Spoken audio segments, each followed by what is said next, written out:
There's lots and lots and lots of artwork featured in Irving ISD's annual elementary art show.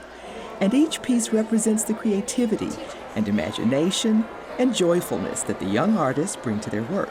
I try to put details in it like what usually people don't really do. I really love it because we could put our name in Asian. Where does all this originality come from? It was in my brain. Well said. There's so much to see, but what you might not see yet is how much they're learning. We know that, first off, there's a big tie between art and being successful academically, so that's the first thing. We have a lot of projects where we focus on some math skills and some science skills, but especially where we're drawing like tessellation, repeated patterns, one-point perspective drawing and stuff where we draw on a lot of math skills, learn how to use rulers. And we certainly know that arts is one of them. One of those areas, and as you can see, our kids do an amazing job. Different concepts and techniques. I wanted them to understand blending.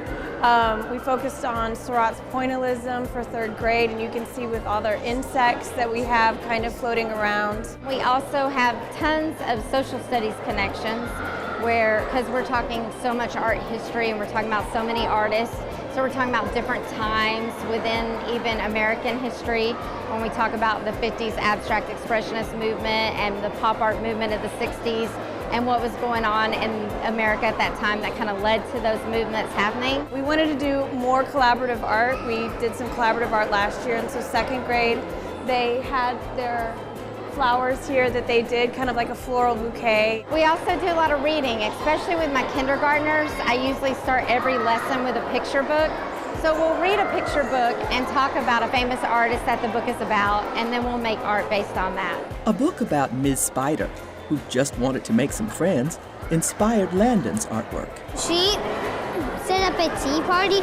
She wanted every insect to come, but they were scared of it because they thought she would trick them. All the day they come to Miss Spider's tea party, and everyone came, and she said, "Come in." Messiah learned a few modern techniques to create an ancient Asian art form. Instead, with a real fish, we did like a rubber fish. Then we put some black print on there, and then we put the paper and did that. And an after-school activity inspired Callaway's brightly colored feather painting. So I just painted, and I just thought about some doodles in my head before, and then I thought, oh yeah, I do this after school, maybe I can put this inside of that. A closer look at even the simplest piece shed some light on the techniques the children learn and the ways that art enhances their academic knowledge and skills.